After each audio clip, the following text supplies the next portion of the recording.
So hello and welcome back मेरे देश के वही भविष्य। आज स्टार्ट करने जा रहे हैं अरिथमेटिक प्रोग्रेशन। यस, बहुत लोगों की डिमांड थी अरिथमेटिक प्रोग्रेशन स्टार्ट करो, स्कूल में हो गया है, बाकी है, समझ नहीं आया है। पर ठीक है भाई, चलो देखते हैं अरिथमेटिक प्रोग्रेशन। तो देखो, नाम में ना बहुत कुछ छुपा हुआ है। अरिथमेटिक तो समझ ही रहे हो तुम, अरिथमेटिक्स हमारा नंबर्स के रिलेटेड होता है, और प्रोग्रेशन मतलब कोई चीज अगर कंटिन्यूसली प्रोग्रेस कर रही है, मतलब बढ़ रही है आगे, तो दैट इज प्रोग्रेशन। क्लियर है? अच्छा, अब बच्चों देखो, नेचर में ना हमारे आसपास हमको बहुत से पैटर्न्स देखने को मिलते हैं। पैटर्न्स देखने को मिलते हैं मतलब क्या कि देखो, जैसे समझो आप एग्जाम्पल के तौर पर, अपनी बुक में भी एक क्वेश्चन है उसके रिलेटेड। सीढ़ी है, सीढ़ी जो होती है देखा होगा आपने, नीचे बड़ा रंग, फिर छोटा रंग, फिर और छोटा, फिर और छोटा। इनको रंग्स कहते हैं हम, जिन पर पैर रख के चढ़ते हैं ना, वो लकड़ी टाइप की सीढ़ी या फिर मेटल की भी आती है। ठीक है, तो ये जो जिस पर अपन पैर रखते हैं इसको अपन रंग कहते हैं, कि जैसे जैसे ऊपर जाता है छोटा होता जाता है, और अगर उल्टा करो तो समझो कि ये बड़ा होता जाएगा, है ना। अच्छा, इसके अलावा और भी, फॉर एग्जाम्पल आपने कोई कैब बुक किया है, टैक्सी कैब बुक किया है आपने, ठीक है, तो उसका भी पर किलोमीटर का चार्ज होता है। मतलब 1 किलोमीटर का सपोज 10 रुपीज़ है, तो आप जितना किलोमीटर, 1 किलोमीटर जाओगे 10 रुपया, अगले किलोमीटर जाओगे तो और 10 रुपया, उसके बाद 1 किलोमीटर जाओगे तो और 10 रुपया, ऐसे 10 10 10 10 10 10 बढ़ेगा, राइट। एक पैटर्न में बढ़ेगा, राइट। तो वैसे आपको डे टू डे लाइफ में बहुत से ऐसे पैटर्न्स देखने को मिलते हैं। इन पैटर्न्स में एक पैटर्न है हमारा अरिथमेटिक प्रोग्रेशन, ये भी एक तरह का पैटर्न है, ठीक है। ये नंबर्स का पैटर्न है। अगर मैं आपको बता दूं, नेचुरल नंबर्स पढ़े हुए हमने, है ना, क्या होते हैं नेचुरल नंबर्स हमारे? 1 2 3 4 एंड सो ऑन। ये आपका एपी है, यानी कि अरिथमेटिक प्रोग्रेशन है, मैं ऐसा कह सकता हूं, ठीक है। अच्छा, ये अरिथमेटिक प्रोग्रेशन है। वैसे अरिथमेटिक प्रोग्रेशन है क्या, ये तो आपने बताया नहीं। ये बताया जा रहे हो कि ये अरिथमेटिक प्रोग्रेशन है, वो अरिथमेटिक प्रोग्रेशन है, पर एक्चुअली में अरिथमेटिक प्रोग्रेशन क्या है? तो बच्चों, अरिथमेटिक प्रोग्रेशन क्या है? एक सीरीज है। क्या है अरिथमेटिक प्रोग्रेशन?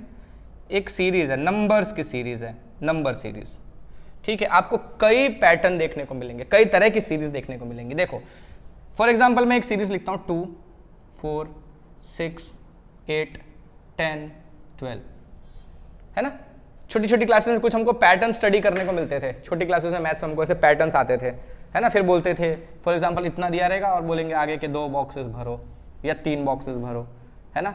फिर अपन को और भी आते थे, फॉर एग्जांपल 3 6 9 12 और फिर 2 बॉक्सेस भरो, ऐसे पैटर्न्स आते थे ना। अच्छा, तो ये पैटर्न देख रहे हो आप, इस पैटर्न में क्या है आप नोटिस करो। पहला 2 है, फिर 4 है, फिर 6 है, यानी 2 का टेबल चल रहा है ना। इसको मैं ऐसा लिख सकता हूँ 1 × 2 2 × 2 3 × 2 4 × 2, यानी आप हर नंबर में 2 मतलब जो डिजिट्स आता है, पहला 1 2 3 4, इस तरह का सीक्वेंस होता है। आप 1 में 2 मल्टीप्लाई करो, ये मिलेगा, 2 में 2 मल्टीप्लाई करो, ये मिलेगा, 3 में 2 मल्टीप्लाई करो, ये मिला, 4 में 2 मल्टीप्लाई करो, ये मिला। तो ये एक पैटर्न बना, ठीक है, ये एक पैटर्न है, ठीक है। फिर नीचे 3 6 9 वाला एक पैटर्न था। फिर हम ऐसा भी पैटर्न बना सकते हैं 1 4 9 16 25। अब ये कैसा पैटर्न है समझो, ये स्क्वायर्स का पैटर्न है। 1 का स्क्वायर 1, 2 का स्क्वायर 4, 3 का स्क्वायर 9, 4 का स्क्वायर 16, राइट। तो ये भी एक पैटर्न है। तो इसी तरह का हमारा एक नंबर पैटर्न है, नंबर सीरीज है एपी, जिसे हम अरिथमेटिक प्रोग्रेशन कहते हैं, शॉर्ट में एपी कहते हैं, राइट। ये किस तरह का पैटर्न बनाता है? इसमें क्या होता है ना, आपका एक फर्स्ट टर्म होगा। क्या होगा? एक फर्स्ट टर्म। फिर जो सेकंड टर्म होगा वो फर्स्ट टर्म में कुछ ऐड करके मिलेगा। वो कुछ नहीं पता हमको, उसको हम एक्स ले लेते हैं, ठीक है। फिर आपका जो थर्ड टर्म होगा, जब आपका थर्ड टर्म होगा वो कैसा होगा? सेकंड टर्म में फिर से आप एक्स प्लस कर दो। फिर आपका जो फोर्थ टर्म होगा वो कैसा होगा? थर्ड टर्म में आप फिर से एक्स प्लस कर दो। मतलब समझ में आ रहा है क्या क्या है? जैसे कि 2 3 4 5 6, ये एक एपी है। कैसे एपी है? पहला टर्म में आपका कितना? 2, क्लियर है। अच्छा, ये कितना आया? 3 आया। कैसे आया? 2 में 1 प्लस करके आया, है ना। अच्छा, ये कौन सा टर्म है? 4 है ना। इसको मैं क्या लिख सकता हूँ, 3+1 लिख दूँ क्या, चलेगा? ऐसे तो 2+2 भी लिख सकता था मैं, 1+3 भी लिख सकता था, मैंने 3+1 लिखा। क्यों लिखा? देखो 3 कैसा आया, पिछले वाले टर्म में आपने 1 प्लस किया है ना, 2+1 3। अब 4 कैसे आया, इस वाले टर्म में आपने 1 प्लस किया। 5 कैसे आया, इस वाले टर्म में आपने 1 प्लस किया। 6 कैसे आया, इस वाले टर्म में आपने 1 प्लस किया। मतलब क्या हुआ कि ये टर्म कैसे मिला, इसके पहले जो टर्म था उसमें 1 प्लस करके। ये टर्म कैसे मिला, इसके पहले जो टर्म था उसमें 1 प्लस करके। ये टर्म कैसे मिला, इसके पहले जो टर्म था उसमें 1 प्लस करके। यानी हर टर्म जो मिल रहा है आपको, ठीक है, जो भी टर्म आप फाइंड कर रहे हो उसके पहले वाले टर्म में आप कोई एक नंबर ऐड करते हो तो ये टर्म मिलता है। फिर ये चाहिए तो इसके लिए कैसे मिलेगा, इस टर्म में वही नंबर ऐड करो, ये टर्म मिल जाएगा। समझ में आ रहा है? ये टर्म्स कहलाते हैं। ये जो है ना, ये सारे जो भी नंबर्स अपीयर करते हैं हमारे सीरीज में, इन सबको हम टर्म्स कहते हैं। ठीक है, लिख सकते हैं अपन, numbers appearing in AP are called terms of AP. यानी अरिथमेटिक प्रोग्रेशन की सीरीज में जो भी नंबर्स आपको अपीयर करेंगे वो उसके टर्म्स कहलाते हैं। ठीक है, इतना तो पता ही होगा यार, इसमें क्या अनोखा है। तो जो भी आपको टर्म मिल रहा है, न्यू टर्म जो है, वो प्रीवियस टर्म में एक स्पेसिफिक वैल्यू ऐड करने से मिल रहा है। एक और एपी लिख लेते हैं अपन, 5 8 11 14। अब देखो ये कैसे मिल रहा है, पहले टर्म में कितना ऐड करके 8 आया, 3 ऐड किया है ना, 3 ऐड किया तो ये मिल गया। अब इस वाले में 3 ऐड करोगे तो ये मिल जाता है, इसमें 3 ऐड करोगे तो ये मिल जाता है ना। यानी हर टर्म, ये टर्म कैसे आया, पिछले वाले में 3 ऐड करके, ये कैसे आया, इसके अंदर 3 ऐड करके, ये कैसे आया, इसके पहले वाले में 3 ऐड करके। मतलब एक फिक्स वैल्यू है, एक फिक्स नंबर है। कौन सा फिक्स नंबर, 3, जो सब में ऐड होके नेक्स्ट टर्म दे रहा है ना। ये एक फिक्स नंबर है जो सब में ऐड होके नेक्स्ट टर्म दे रहा है। देखो ये सब टर्म्स वेरी कर रहे हैं ना, 5 8 11, लेकिन ये नंबर वेरी कर रहा है क्या, ये कांस्टेंट है ना। तो इसको थोड़ा विस्तार से लिख लेते हैं अपन।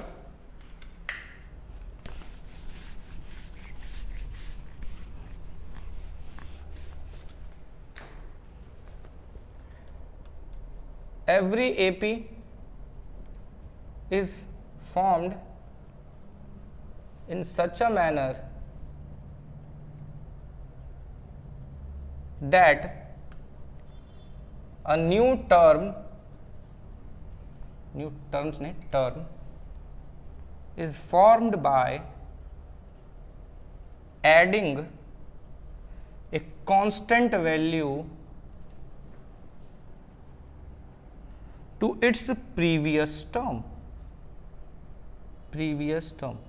मतलब हर टर्म कैसे बन रहा है, ये टर्म कैसे बना, इसके प्रीवियस टर्म में कुछ ऐड किया आपने, क्या ऐड किया, 3 ऐड किया। ये टर्म कैसे बना, इसके प्रीवियस टर्म में आपने क्या ऐड किया, 3 ऐड किया। ये कैसे बना, इसके प्रीवियस टर्म में आपने 3 ऐड किया, राइट। तो कोई भी टर्म कैसे बन रहा है, उसके प्रीवियस वाले टर्म में एक फिक्स वैल्यू, एक कांस्टेंट वैल्यू आप ऐड कर रहे हो, 3 ही ऐड कर रहे हो। अगर देखो 5 8 17 15 ऐसा आ जाए तब क्या होगा, इसमें आपने 3 ऐड किया तो ये आया, इसमें आपने कितना ऐड किया, 9 ऐड किया तो ये आया, है ना। तो देखो फिक्स वैल्यू ऐड नहीं हो रही, 3 9 5 अलग अलग नंबर्स अगर ऐड होकर कोई सीरीज बन रही है तो वो एपी नहीं कहलाएगा। एक फिक्स ही नंबर ऐड होना चाहिए, 3 है तो सब में 3 ऐड होकर मिलना चाहिए, 2 है तो सब में 2 ऐड होकर मिलना चाहिए, वही आपका कहलाता है एपी। ठीक है, अच्छा। तो ये जो कांस्टेंट टर्म है, जो कांस्टेंट वैल्यू आप ऐड कर रहे हो, the constant value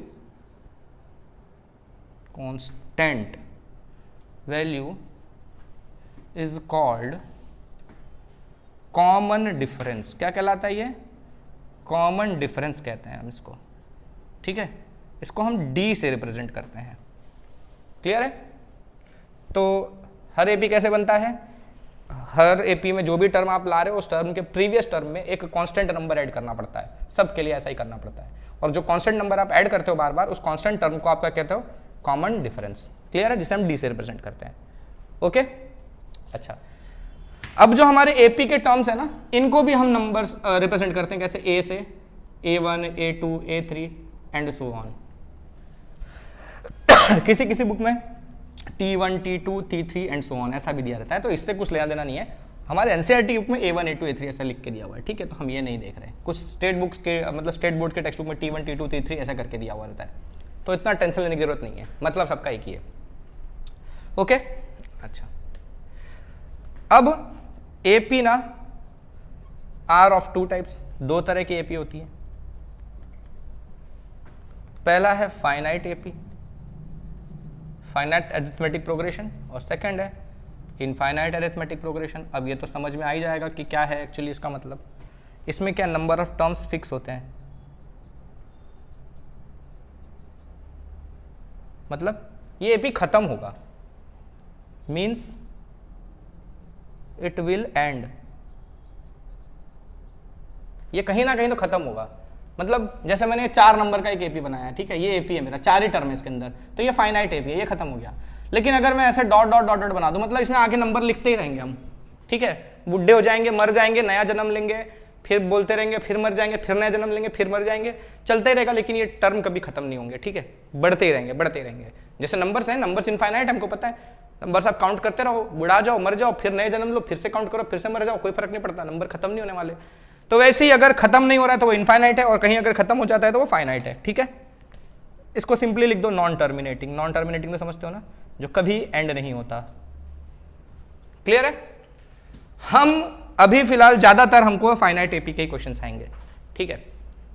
infinite AP के 2-4 आ सकते हैं कि मतलब उसमें आपको 2-4 टर्म फाइंड करना है, छोड़ देना, ऐसा नहीं है कि बुढ़े तक फाइंड कर रहा हूं, नहीं, ठीक है, कुछ टर्म तक फाइंड करके छोड़ने के लिए बोल दिया जाएगा।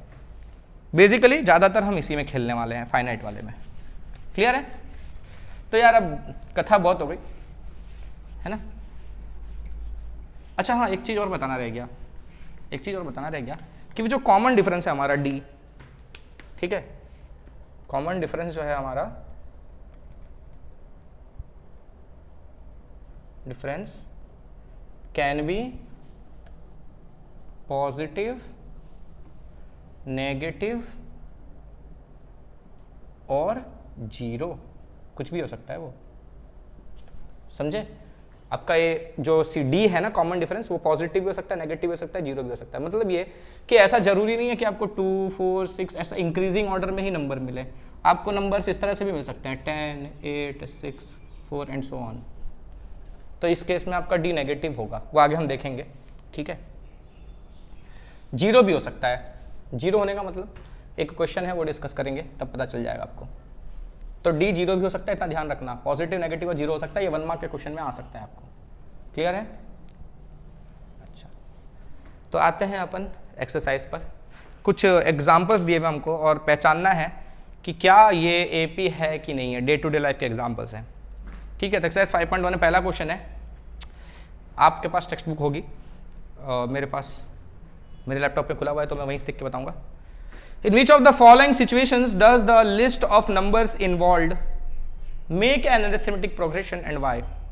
इनमें से कौन arithmetic progression बना रहा है और क्यों, राइट, और कौन सा नहीं है वो बताना है। चलो ठीक है। पहला है the taxi fare after each kilometer when the fare is ₹15 for the first kilometer and ₹8 for each additional kilometer। मतलब बोला है कि टैक्सी का फेयर क्या एपी में है। अच्छा, फेयर कैसे डिसाइड हुआ है कि पहला जो किलोमीटर है, ठीक है, when the fair is ₹15 for the first kilometre and ₹8 for each additional kilometre. पहला किलोमीटर का प्राइस फिक्स है 15। अब आगे आप एक्स्ट्रा जितना किलोमीटर जाओगे, ठीक है, पहले किलोमीटर के बाद आप 1 किलोमीटर और गए, मतलब टोटल 2 किलोमीटर गए, तो पहले किलोमीटर का आपको 15 देना है, अगला 1 किलोमीटर का आपको 8 रुपया देना है, ठीक है। तो टोटल कितना हो जाएगा 2 किलोमीटर का? 23। क्लियर है? फिर अगर और 1 किलोमीटर जाते हो, आप बोले मूड में आया, नहीं यार यहाँ चाय पीने के लिए रुकना था लेकिन वहाँ लॉकडाउन है, चाय की दुकान वहाँ खुली नहीं है, आगे गए 1 किलोमीटर और दूर, ठीक है, कुछ सामान खरीदना था, वहाँ पहुँचे, नहीं यहाँ भी नहीं रुकना है, तो वहाँ तक गए तो उसका पैसा तो देना ही पड़ेगा। तो अगला जो टर्म, तीसरा टर्म आ रहा है, ठीक है, पहले क्या हुआ, आपको अगर 1 ही किलोमीटर गए तो आपको 15 रुपया देना है, अगर आप 1 किलोमीटर से ज़्यादा गए, 2 किलोमीटर गए, तो आपको 15 + 8 देना पड़ेगा, है ना। अच्छा, उसके बाद अगर आप गए और 1 किलोमीटर एक्स्ट्रा गए, यानी कि तीसरा किलोमीटर भी आपने ट्रैवल कर लिया, 1 किलोमीटर में 15 देना है, 2 किलोमीटर गए तो पहला वाला प्लस और देना है। अच्छा, तीसरा किलोमीटर अगर आपने कहीं ट्रैवल कर लिया तो और 8 रुपया लगेगा आपको, यानी अब हर 1 किलोमीटर का 8 देना है, ठीक है। तो 2 किलोमीटर का इतना हुआ था, कितना, 15 + 8 था ना, अगले किलोमीटर का फिर से 8 देना है, ठीक है। अच्छा, अगर चौथा किलोमीटर चले गए तो 15 + 8 + 8, ये तो 3 किलोमीटर तक का था ही, एक और 8 लगेगा आपको, तो इस तरह से आपके पैसे बढ़ते जाएंगे। तो आप बताओ कि ये एपी में है कि नहीं है। तो आप कैसे करोगे, सिंपल है यार, देखो 15 लिखो, 15 में 8 प्लस करोगे 23 अगले किलोमीटर का, और 1 किलोमीटर का है तो और 8 देना है, यानी कि 23 प्लस 8 31, और 8 देना है अगले किलोमीटर 39 एंड सो ऑन। ऐसा चलता ही रहेगा आपका प्राइस, जितने दूर तक आप जाओ आप पैसा दो, ठीक है। तो आपका कुछ इस तरह का पैटर्न बन रहा है, ठीक है, आपकी सीरीज कुछ ऐसे बन रही है। अच्छा, ओहो, तो देखो इसमें फिक्स डिफरेंस आ रहा है क्या, 15 प्लस 8 23, 23 प्लस 8 31, 31 प्लस 8 39, तो फिक्स टर्म चेंज आ रहा है, राइट। इसमें प्लस 8 का चेंज आया, इसमें प्लस 8 का चेंज आया, इसमें प्लस 8 का चेंज आया, तो ये एपी है। और अगर देखो ज़्यादा झंझट नहीं करने का, ये नंबर बनाओ, चेक करो, सेकंड में से फर्स्ट माइनस करो, 23 माइनस 15 कितना आ रहा है, 8 आ रहा है। फिर 31 माइनस 23 कितना आ रहा है, 8 आ रहा है। फिर इसमें 39 माइनस 31 8 आ रहा है, ठीक है। हर किसी का डिफरेंस कितना सेम आ रहा है, तो ये एपी है। और अगर डिफरेंस सेम नहीं आता है तो एपी नहीं है। क्लियर है, इस तरह से अपन ध्यान रख के कर सकते हैं। क्लियर है, थोड़ा सा कुछ क्वेश्चंस में आपको थोड़ा सा तकलीफ आ सकता है, ये वर्ड मतलब वर्ड प्रॉब्लम्स टाइप के जो हैं, थोड़ा सा आइडेंटिफाई करने वाले में।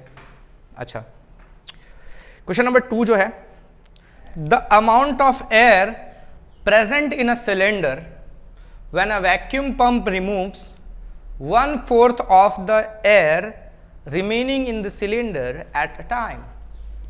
तो मान लो हमारा ये एक सिलेंडर है, ठीक है, इसमें हमने ना एक वैक्यूम पंप लगा दिया,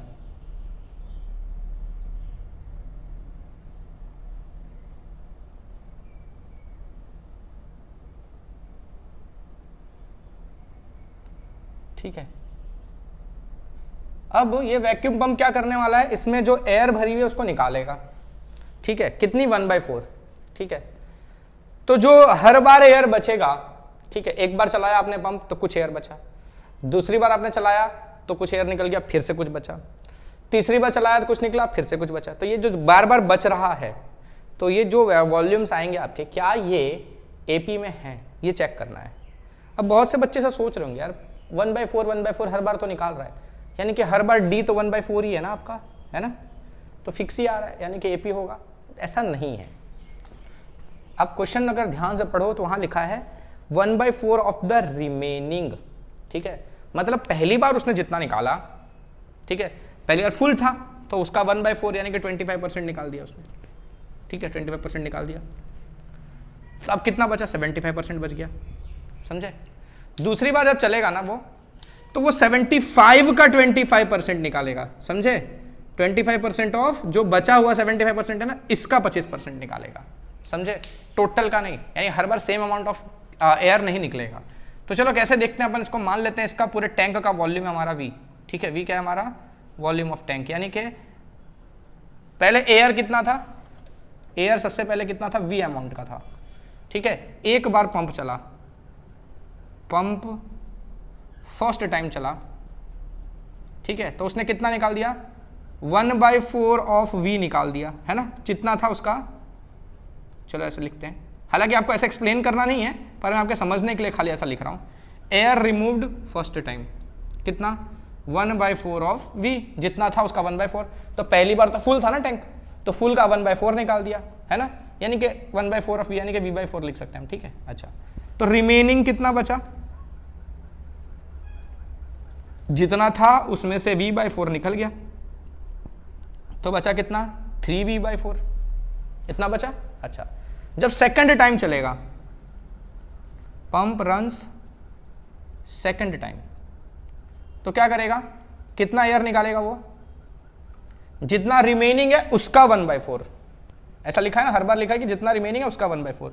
तो 1/4 ऑफ रिमेनिंग, तो इस बार कितना रिमेनिंग बचा था, 3/4 ऑफ V बचा था, तो एक्चुअली में कितना हो जाएगा, 3/16 ऑफ V, है ना। तो पहली बार कितना एयर रिमूव हुआ, V/4 रिमूव हुआ, सेकंड टाइम में कितना एयर रिमूव हुआ, 3/16 ऑफ V रिमूव हुआ। तो पहली बार जितना निकला, अगर ये D ले लूं तो दूसरी बार का D, दोनों अलग अलग आ रहा है ना, V/4 और दूसरा 3/16 भी आ रहा है ना, तो दोनों अलग अलग आ रहा है, इसका मतलब आपका D अलग अलग है, इसका मतलब ये एपी में नहीं है। अगर यहाँ भी V/4 निकलता तो सेम आता, यानी ये D सेम हो जाता तो आपका एपी हो जाता। समझ रहे हो ना क्या कहना चाह रहा हूँ मैं, हाँ, हर बार इक्वल अमाउंट ऑफ एयर नहीं निकल रहा है, ठीक है। पंप तो काम वही कर रहा है, जितना बचता है उसका 1/4 निकालता है। ठीक है, तो पहले मान लो 100 था तो उसका 1/4 निकाल दिया, यानी 25 निकाल दिया तो 75 बचा। अब इसका 1/4 निकालेगा तो 75 का 1/4 निकल रहा है, राइट। तो ये तो 25 नहीं आएगा, 100 का 1/4 25 आया था, तो पहले 25 निकला था, अब 1/4 यानी कि कुछ और आएगा, यानी कि सेम नहीं आ रहा है, क्योंकि अब 75 का 1/4 निकाल रहा है। ये निकलने के बाद जो बचेगा उसका 1/4 तो वो और कम हो जाएगा, यानी हर बार आपकी डी की वैल्यू अलग अलग आ जाएगी। समझ में आया? तो यानी ये एपी में नहीं है। चलते हैं अगले क्वेश्चन पे। क्वेश्चन थर्ड है, cost of digging a well after every metre of digging when it cost rupees 150 for the first meter and rises by rupees 50 for each subsequent meter। कुआं खोदने का कॉस्ट, ठीक है, जिसमें 150 रुपया है पहले 1 मीटर खोदने का, और उसके बाद आप जितना एक्स्ट्रा खोदते जाते हो हर मीटर पे प्राइस जो है 50 रुपये बढ़ जाता है। ठीक है, rises by 50 for each subsequent metre. अच्छा, तो पहले मीटर का आपको 150 देना है, आपने दूसरा 1 मीटर और खुदवाया तो उसमें 50 रुपये एक्स्ट्रा देना पड़ेगा, तीसरा 1 मीटर और खुदवा दिया आपने तो जितना दिया था और 50 देना पड़ेगा, है ना, जितना बना उसका और 50, तो ये इतना बना था इसका और 50 देना है आपको एक्स्ट्रा। तो ये देख लो भाई, हर बार तुम खुद देख लो, ये 150, ये 200, ये 250 एंड सो ऑन चलेगा, आपका हर बार डिफरेंस 50 आ रहा है ना, 50-50 का ही चेंज आ रहा है ना, तो ये आपका एपी में है। क्लियर है?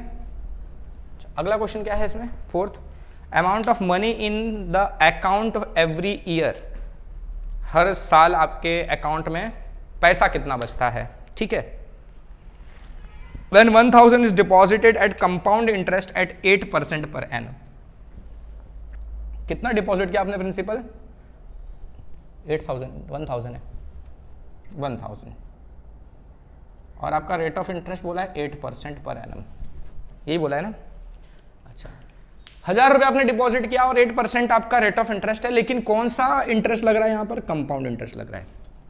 ठीक है, तो क्या मतलब 1 साल बीतने के बाद कुछ अमाउंट बनेगा, दूसरे साल बीतने के बाद फिर से कुछ अमाउंट बनेगा, तीसरा साल बीतने के बाद फिर से कुछ अमाउंट बनेगा, हर बार इंटरेस्ट ऐड होगा ना। अच्छा, तो बोला है कि ये जब साल एंड होते जा रहे हैं, 2-3 साल का आप सीक्वेंस लो, तो क्या वो एपी बनेगा, मतलब फर्स्ट ईयर के एंड में आपका अकाउंट बैलेंस, सेकेंड ईयर के एंड में आपका अकाउंट बैलेंस, थर्ड ईयर के एंड में आपका अकाउंट बैलेंस, इन सबका अगर आप सीरीज में अरेंज करो तो क्या ये एपी बनेगा। अच्छा, अब बहुत से लोग सोच रहे होंगे हाँ इंटरेस्ट तो हर साल जुड़ रहा है, जितना इंटरेस्ट पहले साल जुड़ेगा उतना इंटरेस्ट अगले साल भी जुड़ेगा, क्या कंपाउंड इंटरेस्ट में ऐसा होता है? सिंपल इंटरेस्ट में ऐसा होता है कि आप हर अलग अलग साल का इंटरेस्ट निकालो सेम ही आने वाला है। क्यों? कंपाउंड इंटरेस्ट में क्या होता है, आप कंपाउंड इंटरेस्ट कैसे निकालते हो, ठीक है, पहली बार कंपाउंड इंटरेस्ट 1 निकालते हैं हम, तो वो पहले प्रिंसिपल पर निकालते हैं, है ना, ये है ना। अच्छा, फिर हम अमाउंट निकालते हैं जिसमें हम प्रिंसिपल में कंपाउंड इंटरेस्ट प्लस कर देते हैं, है ना। ये ऐड करने के बाद जो अमाउंट बचता है ये आपका नेक्स्ट ईयर का प्रिंसिपल हो जाता है, याद है ना। आपने एक तो फॉर्मूला ये पढ़ा, A = P × 1 + R/100⁻n, ठीक है। इससे आपको शायद ना समझ में आए, ये सिंपल वाले से समझ में आएगा। अपन कंपाउंड इंटरेस्ट निकालने का सिंपल तरीका क्या है, 2 साल का, सपोज 3 साल का निकालना है, तो अपन पहले साल का इंटरेस्ट निकालेंगे, वो प्रिंसिपल में ऐड कर देंगे तो अमाउंट बन जाएगा, वो अमाउंट सेकेंड ईयर के लिए प्रिंसिपल हो जाता है। फिर उस पर जो इंटरेस्ट निकलेगा वो फिर से इसके अंदर ऐड कर देंगे, तो जो अमाउंट बनेगा वो थर्ड ईयर के लिए प्रिंसिपल हो जाएगा। मतलब हर साल के एंड में जो आपका अमाउंट बन रहा है वो अलग अलग अमाउंट से बनेगा, ठीक है। मतलब हर बार इंटरेस्ट भी अलग मिलेगा। अगर आपका इंटरेस्ट सेम आता है, अगर इंटरेस्ट आपका सेम आता है, ठीक है, मान लो सिंपल इंटरेस्ट अगर लगाते हैं अपन, क्या लगाते हैं, सिंपल इंटरेस्ट, तो क्या होता है पता है, सिंपल इंटरेस्ट फिक्स होता है हर साल का, सपोज 100 रुपया, तो पहले साल आपने मान लो 1000 रुपया जमा किया था, तो 1 साल खत्म होने पे आपको 1100 मिलेगा, 2 साल खत्म होने पे इसमें और 100 यानी कि 1200 मिलेगा, फिर तीसरे साल पे 1300 मिलेगा, अगर सिंपल इंटरेस्ट करते तब, ठीक है। लेकिन कंपाउंड इंटरेस्ट में क्या होता है, कंपाउंड इंटरेस्ट क्या होता है कि हर बार जो इंटरेस्ट निकलेगा वो अलग अमाउंट पे निकलेगा, तो अलग इंटरेस्ट मिलेगा, तो हर केस में इंटरेस्ट अलग अलग आएगा, ठीक है। कंपाउंड इंटरेस्ट में इंटरेस्ट अलग अलग आने वाला है, इसलिए ये आपका मतलब डी का वैल्यू अलग अलग आ रहा है, राइट। तो ये कॉमन डिफरेंस है ही नहीं, है ना, तो वो मतलब एपी में नहीं आएगा, राइट। चलो ये तो हो गया। अब क्वेश्चन यहाँ से धड़ाधड़ होने लगेंगे, ज़्यादा कुछ है नहीं। सेकंड क्वेश्चन बोला है right the first 4 terms of AP. अच्छा, अब थोड़ा एक पैटर्न में लिखना सिखा दूं आपको मैं, एपी कैसे लिखते हैं हम। एपी जो है वो लिखते हैं ए, पहला टर्म A1, कई बार खाली ए लिखा जाता है, A1 भी लिखा जाता है, A1 फिर A1 प्लस डी, ठीक है, जो आपका A2 है, A1 प्लस डी क्या है यार ये, A1 plus 2D, A1 plus 3D and so on. आप ऐसे लिख सकते हो। कैसे? अच्छा ये कैसे लिख सकते हैं? देखो भाई, देखो सुनो, सबसे पहला टर्म आपका A1, ठीक है। AP कैसे बनता है? एक फिक्स डिफरेंस ऐड करते हैं हर बार, राइट? हर बार हम फिक्स डिफरेंस ऐड करते हैं, वो D प्लस माइनस कुछ भी हो सकता है, लेकिन हर बार अपना ऐड ही करते हैं, ठीक है। तो आपने इसमें D ऐड किया तो ये आपका सेकेंड टर्म बन गया, है ना। थर्ड टर्म कैसे बनेगा आपका? इस वाले में D ऐड करने में बनता है ना, कि पहले वाले में D ऐड करने में बनता है। हर टर्म कैसे बनता है? इसके जस्ट पहले जो टर्म था उसमें D ऐड करो।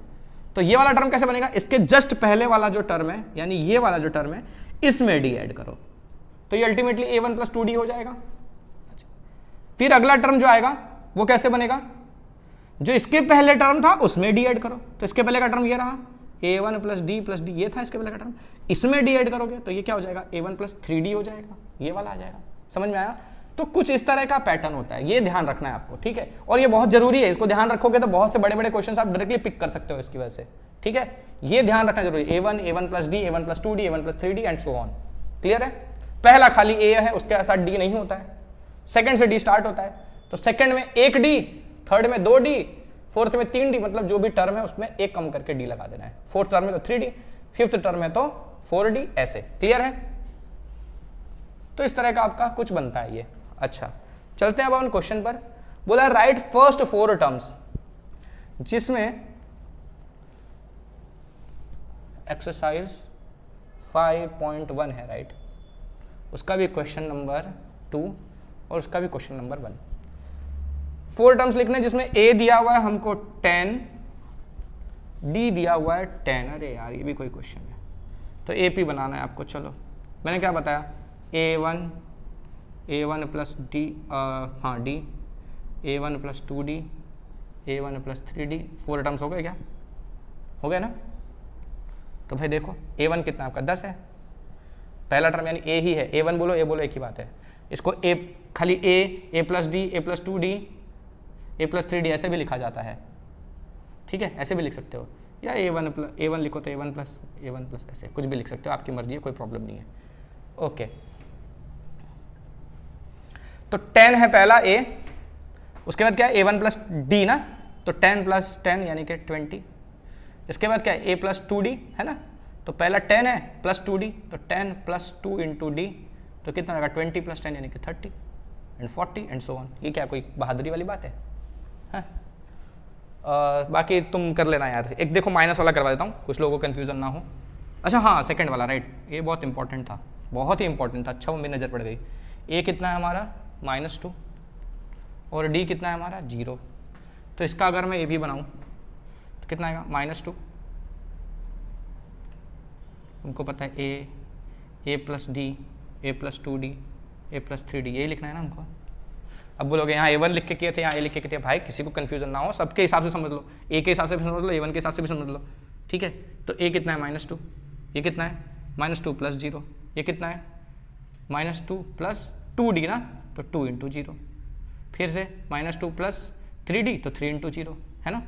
तो ये -2 -2 -2 -2 धत्तेरी की, ये क्या आ गया? तो क्या ये AP है? भाई क्वेश्चन ने पहले ही बोला है कि आप AP ही फाइंड करने वाले हो, तो ये AP है, यस। तो मैं वही कह रहा था आपको थोड़ी देर पहले कि D 0 होगा तो भी आपका टर्म आपका प्रोग्रेशन AP हो सकता है, अरिथमेटिक प्रोग्रेशन हो सकता है।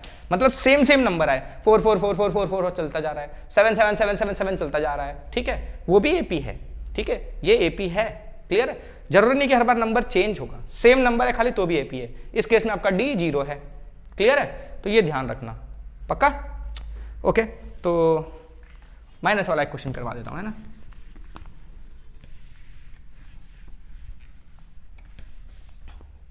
कौन सा है इसमें -D वाला क्वेश्चन?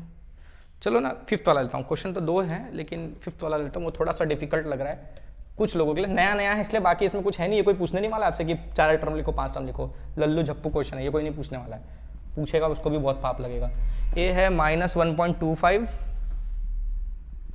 और d है हमारा कितना, -0.25। ओके, देखो थोड़ा सा बेसिक मैथ्स आपका क्लियर होना चाहिए तो अच्छे से चीज़ें होंगी, बाकी इसमें कुछ अनोखा है नहीं। तो AP बनाने का तरीका क्या, a plus d, a plus 2d, a plus 3d, right, यही है ना। a कितना है आपका -1.25 है, a प्लस d कितना लोगे, तो a प्लस d, ठीक है। फिर ये थर्ड टर्म के लिए a प्लस 2d, राइट। फिर फोर्थ टर्म के लिए a प्लस 3d, है ना। तो हो जाएगा कितना आपका -1.25, ये कितना हो जाएगा -1.25, और ये प्लस माइनस क्या होगा, माइनस होगा, है ना। तो ये भी -1.25 और यहाँ भी -0.25, तो दोनों फिर से ऐड हो जाएंगे तो -1.5 हो जाएगा। अच्छा, ये कितना होगा आपका -1.25 है, ये 2 × 0.25 कितना होगा, 0.5 होगा, और प्लस माइनस माइनस। चलो यार लिख देता हूँ, तुम भी ना, मतलब मुझे कई बार ऐसा खुद ही लगता है कि शायद बच्चे को समझ में ना आए, इसलिए लिख देता हूँ। चलो प्लस माइनस माइनस लिख दें अपन। अच्छा, पहले खाली साइन चेंज करते हैं, ठीक है। ये -1.25, ये प्लस माइनस क्या होगा, माइनस हो जाएगा, है ना, मल्टीप्लाई में है ना, इसके साथ 2 मल्टीप्लाई में है, समझे। तो दोनों मल्टीप्लाई होकर कितना हो जाएगा, 0.5 हो जाएगा, 0.25 का डबल 0.5 हो जाएगा, और प्लस माइनस माइनस, क्लियर है। अच्छा, फिर से यहाँ क्यों प्लस लगा दिया भाई। अच्छा, -1.25 प्लस माइनस माइनस, है ना, और 3 × 0.25 कितना होगा आपका, 0.75 होगा, क्लियर है। -1.25, ये कितना हो जाएगा -1.25, माइनस माइनस क्या होता है, प्लस हो जाता है ना, इसको मैं लिख दूँ -1.5। ओके, इसको देखो कितना ले सकते हैं, माइनस माइनस फिर से प्लस, तो -1.25 और -0.5 कितना हो जाएगा, -1.75, और ये कितना हो जाएगा -2, एंड सो ऑन। पर हमको 4 टर्म ही लिखने थे तो ये 4 टर्म हमने लिख दिए, क्लियर है। चलते हैं अगले क्वेश्चन पे। कुछ है नहीं यार पहली एक्सरसाइज में, वैसे भी देखा जाए तो, पर क्या है ना, अब है बुक में है तो कराना पड़ेगा। क्वेश्चंस, अच्छे क्वेश्चंस ना सेकंड एक्सरसाइज से स्टार्ट होते हैं, वहाँ थोड़े मज़ेदार क्वेश्चंस है, बाकी तो कुछ भी नहीं है ऐसा। और चैप्टर बहुत इजी है, मानो बहुत इजी है। जो बच्चे ना बेसिक वाले हैं उनके लिए बहुत अच्छा है, बहुत इजी है। और साथ ही साथ जो बच्चों का थोड़ा मैथ्स में प्रॉब्लम रहता है, उनको डर लगता है ना, वो इस चैप्टर से काफ़ी कुछ स्कोर कर सकते हैं, जो कि आपको हेल्प करेगा बिल्टअप करने में, आपका बेस स्ट्रॉन्ग करने में, ठीक है, ताकि आपकी जो इमारत है गिरे नहीं, समझ रहे हो ना, इमारत ना गिरने का मतलब। ओके, क्वेश्चन नंबर 3 पे चलते हैं। क्या है question number 3, for the following APs right the first term and the common difference. पहला टर्म लिखना है और कॉमन डिफरेंस लिखना है। अरे यार, ये भी कोई क्वेश्चन है क्या, एक क्वेश्चन करवाऊंगा, बाकी सब तुम खुद करोगे। सबसे इसमें खराब वाला क्वेश्चन कौन सा दिख रहा है, पॉइंट वाला करा दूं। अच्छा चलो इस बार वो कराता हूँ, थर्ड वाला, इसका 1/3, 5/3 और 9/3 और 13/3, यही है ना, एंड सो ऑन। ओके, तो भाई पहला टर्म ए पूछा है तो ए 1/3 आएगा, सिंपल सी बात है, पहला टर्म होता है आपका फर्स्ट टर्म। अच्छा, डी कैसे मिलेगा आपको, तो पहले से जब एपी बोला हुआ है तो ये एपी में ही होगा, क्वेश्चन में लिखा है फॉर द फॉलोइंग एपी, ये एपी है। आपको डी कैसे मिलेगा, सेकंड में से फर्स्ट माइनस कर दो, या थर्ड में से सेकंड माइनस कर दो, या फोर्थ में कोई भी माइनस करो यार, कोई भी माइनस करो, आने वाला है डी, नहीं आएगा क्या। आपको पता तो है एपी बनता ही है जब फिक्स डी ऐड करते हैं अपन, बार बार सेम डी ऐड करते हैं तो ही तो एपी बनता है ना। डी कहते ही अपन इसको जो कांस्टेंट नंबर बार बार ऐड होता है, यानी आप कोई भी दो को माइनस करो, सेकंड में से फर्स्ट माइनस कर दो तो भी मिल जाएगा, थर्ड में से सेकंड माइनस करो तो भी मिल जाएगा। लेकिन एक चीज ध्यान रखना, एक चीज ध्यान रखना, पहले वाले में से बाद वाला मत माइनस कर देना, समझ में आया। मतलब फर्स्ट से सेकंड माइनस नहीं, फर्स्ट माइनस सेकंड नहीं, सेकंड माइनस फर्स्ट, बाद वाले में से पहला वाला माइनस करना है, ये हमेशा ध्यान रखना, ठीक है, क्लियर है। नहीं तो उल्टा आएगा आपका, माइनस में आंसर आएगा, ठीक है। और भाई डिफरेंस निकालना होता है तो बड़े में से छोटा ही माइनस करते हैं अपन, ठीक है। तो अगर आप बाद में से पहला माइनस करते हो तो आपको सब सही मिलेगा, प्लस वाला भी सही मिलेगा, माइनस वाला भी मिलेगा सही। तो डी अपन निकालते हैं, चलो पहले दूसरे में से ही कर लेते हैं, सेकंड माइनस फर्स्ट, तो 5/3 - 1/3, राइट, कितना आएगा आपका 4/3, ये आपका डी है, हो गया। चलो बाकी सब ऐसे ही करना है आपको, वो आप कर लेना खुद, ये नहीं करा रहा मैं, बट फालतू सा क्वेश्चन है। क्वेश्चन नंबर 4 पे चलते हैं। क्या है फोर्थ में? Which of the following APs, ओहो ये वाले इसमें कौन सा एपी ये पहचानना है। अच्छा, और if they form an AP find the common difference and right 3 more terms, ओहो 3 टर्म ज़्यादा भी लिखना है। तो पहले तो पहचानो कि एपी है कि नहीं है, अगर एपी है तो और 3 टर्म लिखो एक्स्ट्रा, साथ साथ कॉमन डिफरेंस भी निकालो। अरे यार कॉमन डिफरेंस निकालेंगे तभी तो लिखेंगे आगे, है? और पहली बात है, अगर आपको एपी चेक करना है तो आपको कॉमन डिफरेंस फाइंड करना ही पड़ेगा, ठीक है? सेम आरआईडी तो आपका एपी है, नहीं तो नहीं है। अच्छा चलो पहला क्वेश्चन देख लेते हैं। 2 4 8 16 एकदम लल्लू सा है। 2 4 8 16 क्या ये एपी है? बताओ एपी है कि नहीं है। अच्छा देखते हैं, चेक करते हैं। क्या करेंगे अपन? a2 माइनस a1 करेंगे, सेकंड में से फर्स्ट टर्म माइनस करेंगे। 4 माइनस 2 कितना आ रहा है? 2, ओके। फिर a3 माइनस a2 करेंगे, 3 माइनस 2, ठीक है? कितना आएगा आपका? 8 माइनस 4 यानी कि कितना आ रहा है? 4। पहला ही डी अलग आ गया, देख रहे हो? ये 2 का डिफरेंस 2 आया, ये 2 का डिफरेंस 4 आ गया, पहले डिफरेंस अलग आ गया, यानी कि कॉमन डिफरेंस बन ही नहीं रहा है इसमें, यानी ये एपी नहीं है। ओके चलिए अगले क्वेश्चन पे। सारे ऐसे ही चेक करने हैं आपको, ठीक है? सेकंड में से फर्स्ट माइनस करो, जो वैल्यू आ रही है रखो, फिर थर्ड में से सेकंड माइनस करो, वैल्यू आ रही है रखो, फिर फोर्थ में से थर्ड माइनस करो, वैल्यू आ रही है रखो। तीनों सेम आ रहा है? यस है एपी। अलग अलग आ रहा है तो नहीं है, ठीक है? तीनों चेक कर लेना, ज़्यादा हीरो मत बनना, 2 चेक करके मत उड़ जाना। सेकंड वाला देखते हैं, थोड़ा सा अलग सा लग रहा है सबको। क्या है?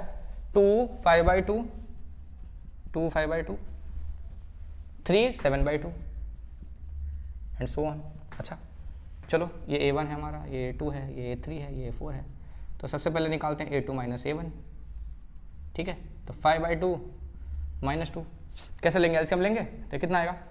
2 2 जार 4, 5 माइनस 4/2 यानी कि 1/2, ओके।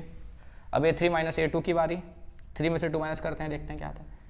a3 है 3 और a2 है 5/2, माइनस करेंगे, इसको एलसीएम लेंगे, 3 2 जार 6 माइनस 5 यानी कि 6 माइनस 5/2 यानी कि ये भी आया 1/2। ओहो अब ये भी चेक कर लेते हैं अपन, a4 माइनस a3 तो 7/2 माइनस 3, 3 2 जार 6 यानी कि 7 माइनस 6/2 यानी फिर से 1/2 आया, यानी कि तीनों 1/2 ही आ रहा है। तो ये आपका एपी है। तो एपी है तो क्या बोला था कि डी निकालो, तो डी मिल गया आपको, ये 1/2 ही है आपका डी, है ना? और 3 एक्स्ट्रा टर्म और निकालो, है ना? तो और एक्स्ट्रा टर्म 3 मोर टर्म्स, क्या होंगे आपके 3 एक्स्ट्रा टर्म्स? तो ये 7/2 है ना, क्या करना है? सब में डी प्लस ही तो करते जाते हैं। 7/2 में आप क्या करोगे? 1/2 प्लस कर दोगे, कितना आ जाएगा? ये 8/2 यानी कि 4 आएगा। अच्छा फिर क्या करोगे? जो नया आंसर आ रहा है उसमें और 1/2 ऐड करोगे तो कितना हो जाएगा ये आपका? 4 2 जार 8, 9/2, है ना? फिर जो नया टर्म आएगा उसमें और 1/2 प्लस कर दो तो कितना आएगा? 10/2 यानी कि 5, ठीक है? तो पूरा एपी अब फिर से कैसे लिखेंगे अपन?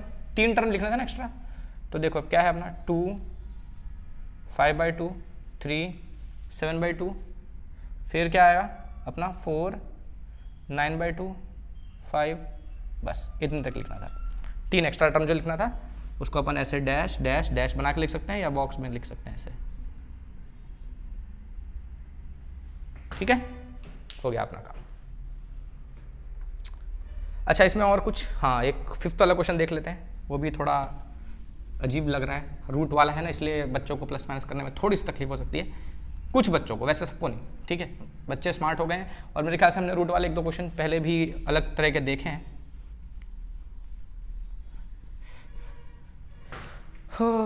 ट्रिग्नोमेट्री में शायद आया था वैसा 1-2 क्वेश्चन, 4th का ही है पर 5th वाला है, ओके। क्या है? 3 प्लस √2, फिर 3 प्लस 2√2, ओहो, फिर क्या है?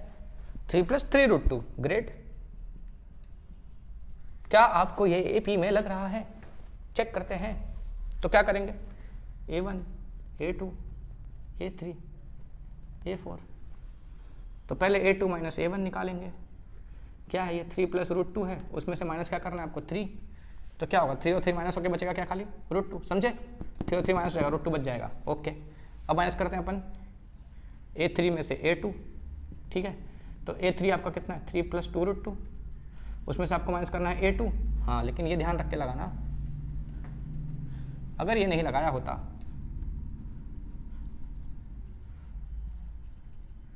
ऐसे ही लिख दिया होता, यही ढेर हो जाते, यही ढेर हो जाते, गड़बड़ हो जाती। समझ में आया?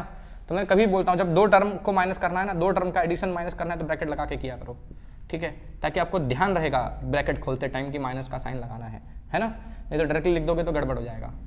तो इसको फर्दर सॉल्व करेंगे, ये प्रिकॉशन के तौर पर।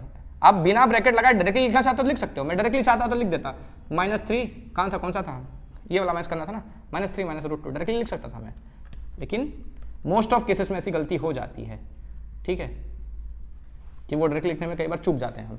तो जब दो टर्म वाला किसी में से माइनस करना है तो दोनों टर्म को ब्रैकेट लगा के माइनस करो, ठीक है। अच्छा, जब अपन ब्रैकेट खोलेंगे तो ये माइनस हो जाएगा और ये प्लस वाला ये भी माइनस हो जाएगा, समझे। तो ये 3 कट गया, माइनस हो जाएगा, और 2√2 में से 1√2 माइनस हो जाएगा तो 1√2 बचेगा।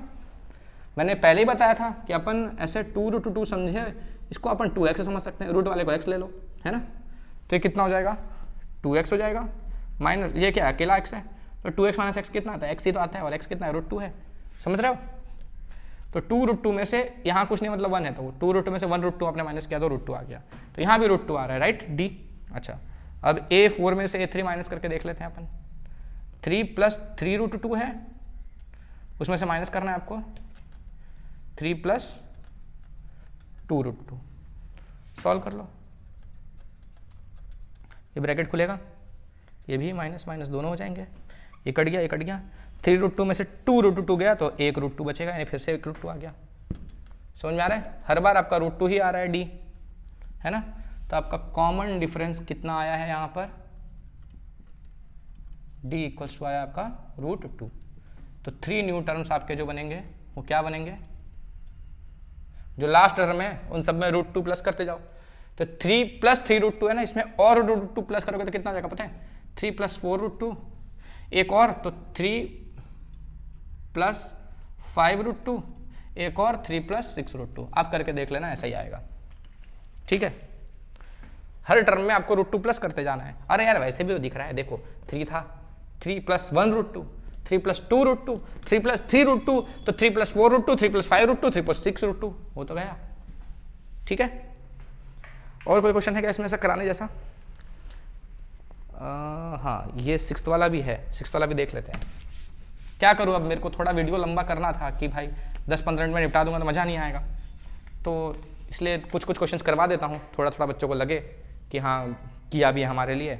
और क्या 15-20 मिनट का वीडियो देखते हैं तो बच्चों को लगता है क्या था यार 15 मिनट बस, मज़ा नहीं आया। वो क्या, मेरे बच्चे बहुत स्टूडियस, एकदम स्टूडियस है एकदम। क्वेश्चन है 0.2, 0.22, ओहो, देन 0.222, हाँ लगा दो, जितना लगाना है लगा दो, तुम्हारी घर की खेती तो है। 0.4/2, हाँ लगाओ और लगाओ, देखते हैं भाई ये AP है कि नहीं है। अब देख के तो लग रहा है कि AP है, चेक भी कर लो, ज़्यादा होशियार नहीं बनना चाहिए कई बार, ठीक है, ढेर हो सकते हैं अपन, चेक कर लो। A1, A2, A3, A4, तो पहले A2 - A1 करेंगे, देखो कितना आ रहा है, 0.22 - 0.2, पता है कितना आएगा, 0.02 आएगा। क्या लगता है तुमको, देख लो, इधर रफ कर लेते हैं, रफ ROUGH रफ, ओके। 0.22 - 0.2, ये तो यही ढेर हो गया, इस तरफ क्या आएगा, 0 आएगा, कितना आएगा ये 0.02, समझे, ओके। अब A3 - A2 कर लेते हैं, तो कितना आएगा 0.222 - 0.22, इसको भी चेक करो भाई सही आ रहा है कि नहीं आ रहा है, 0.222 - 0.22, ओके। यहाँ कुछ नहीं मतलब 0 लगाना पड़ेगा, ये 2, 0, ये 0, 0.002, ओहो हो 0.002, तो क्या ये दोनों सेम आ रहा है, पहला ही दोनों अलग आ गया, तो तीसरा चेक करने की जरूरत ही नहीं अपन को। सो लिखेंगे अपन नॉट एन AP, क्लियर है। तो इसलिए कई बार ध्यान से चेक कर लो और फिर आगे बढ़ो, बाकी सब तुम्हारे लिए छोड़ देता हूँ। अब चलता हूँ मैं सीधा कौन से क्वेश्चन पर, क्वेश्चन नंबर 11 पे। 11 वाला देखो क्या है,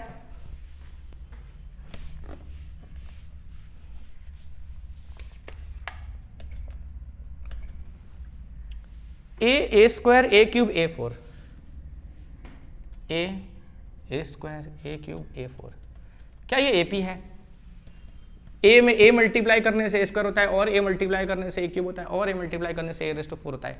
ऐड करके सब्ट्रैक्ट करके आ रहा है क्या? नहीं ये तो मल्टीप्लाई करके रिपीट हो रहा है, तो ये एपी नहीं है, ये एक्चुअली में जीपी है, ज्योमेट्रिक प्रोग्रेशन। इसके बारे में आप 11th में पढ़ोगे, अभी नहीं, ठीक है। फिलहाल इससे काम चला लो कि एपी नहीं है, ठीक है, ओके। अब क्वेश्चन नंबर 12 भी है बड़ा इंटरेस्टिंग, देख लेते हैं वो भी क्या है। √2 √8 √2 √8 √18, ओहो, और फिर √32, ओके, 2 8 18 32, ओके। अभी मत कुछ कूदना, ठीक है, चेक करेंगे अच्छे से। ये √2 को ऐसे लिखो, इसको और सॉल्व कर सकते हैं, इसको हम लिख सकते हैं 2 √2, क्या बोलते हो? नहीं, 8 कितना होता है? 8 को 3 बार 2 लिख सकता हूँ ना मैं, 2 2 4 4 2 4 8, है ना? इसको ये लिख सकता हूँ ना मैं। इसमें से 2 2 को एक बार बाहर लूंगा तो एक 2 बन जाएगा, और अंदर एक √2 बन जाएगा, समझ में आया? 4 बाहर जाएगा रूट के तो 2 हो जाएगा, है ना? समझ में आ रहा है? 2 को बाहर लिया 1 हो जाता है, तो 2 √2 बन गया ये। अच्छा, 18 वाले को क्या लिख सकते हो तुम? कितना? 3 3 9 एंड 2 लिख सकते हो ना? तो ये 2 बार 3 बाहर जाएगा तो एक बार 3 बचेगा, 3 √2 बचेगा, तो इसको मैं 3 √2 लिख सकता हूँ। अब इसको समझ लो भाई, 32 है, 32 को क्या कर सकते हैं अपन? 32 यानी कि 5 बार 2 होता है, पता है ना? 1 2 3 4 5, 2 4 2 2 4 2 8 2 16 2 32, 16 2 32, ओके, सब फाइनल है। तो देखो 2 बार निकाला तो 1 हो जाएगा, फिर 2 को बाहर निकाला तो 1 हो जाएगा। अब अंदर क्या बचेगा? 1 √2, ये 2 × 2 बाहर वाला कितना हो गया? 4, और 1 √2 बचा, तो 32 को हम लिख सकते हैं 4 √2 एंड सो ऑन। अब बताओ ये एपी है कि नहीं है? बताओ बताओ बताओ बताओ बताओ। देखो √2, फिर 2 √2, फिर 3 √2, फिर 4 √2, ये एपी पता चल रहा है। लेकिन यहाँ देख के आपको लग रहा था कि एपी है? 2 के बाद सीधा 8 6 का डिफरेंस, सीधा 18 10 का डिफरेंस, है ना? तो ऐसे नहीं जोड़ना भैया, पूरे उसको सॉल्व करके फिर चेक करना। क्लियर है? तो ये देखो, चेक कर लेते हैं फिर भी। 2 √2 माइनस √2 कितना आता है? √2। फिर इसमें से इसको यानी कि 3 √2 माइनस √2, तो सॉरी 3 √2 माइनस 2 √2, तो फिर से √2 आएगा। और समझ ही गए होगे, चलो ठीक है। बस वही बताना था कि ये चीज़ को ऐसे अलग समझ के तुरंत कूद मत जाना, अच्छे से पहले सिंप्लीफाई करके फिर आगे देखना, ठीक है?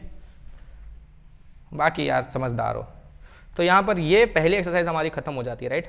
अगली एक्सरसाइज बड़ी इंटरेस्टिंग है, वो लेके बहुत जल्द मिलेंगे, ठीक है? आज नहीं करेंगे, ठीक है? बहुत जल्द मिलेंगे, तब तक ले थोड़ा सा वेट करो, थोड़ा सा मन लगा के पढ़ो। और क्या बोलूँ, बार बार एक ही चीज़ बोलना अच्छा नहीं लगता है। हाँ, एक चीज़ तो बोलना ही पड़ेगा, बाय और जय हिंद। तो मिलते हैं नेक्स्ट वीडियो में।